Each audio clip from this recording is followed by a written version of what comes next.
কণ্ঠে আবার লাগাও জোর নতুন করে আনতে ভোর, কণ্ঠে আবার লাগাও জোর নতুন করে আনতে ভোর। শহর গ্রামে একই আওয়াজ যায়, শোনা যায় রোজ, এবার নির্বাচনে বিপুল ভোটে জয় হবে ইনশাআল্লাহ। আসসালামু আলাইকুম। সম্মানিত এলাকাবাসী, চাঁপাইনবাবগঞ্জ ২ আসনটি নাচল, গোমস্তাপুর এবং ভোলাহাট মিলে অবস্থিত।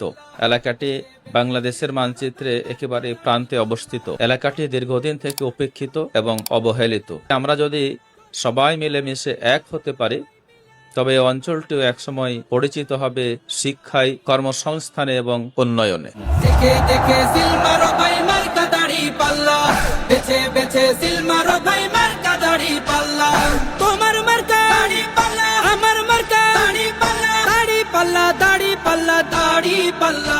আমি যদি সংসদ সদস্য নির্বাচিত হতে পারি, ভোলাহাটের মানুষের ৩টি মৌলিক সমস্যা, তার একটি হলো ভোলাহাট থেকে রহনপুরে যাওয়ার রাস্তাটি প্রশস্ত করব। ২ হচ্ছে ভোলাহাটের যে চিকিৎসা ব্যবস্থার জন্য উপজেলা স্বাস্থ্য কমপ্লেক্স, এখানকার দুরবস্থা কাটিয়ে এলাকার মানুষের চিকিৎসা নিশ্চিত করব। এবং বজরাটাকে নদীর পাড়ে যে বাঁধটি নির্মাণ করা হয়েছিল দীর্ঘদিন আগে, সেটা ভেঙে গিয়েছে, এটাকে সংস্কার করব ইনশাআল্লাহ।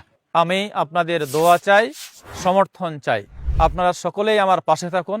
উন্নয়নের এই অগ্রযাত্রায় আমরা সফল হবই হব ইনশাআল্লাহ। দেখে দেখে সিল মারো ভাই মার্কা দাড়ি পাল্লা, বেছে বেছে সিল মারো ভাই মার্কা দাড়ি পাল্লা।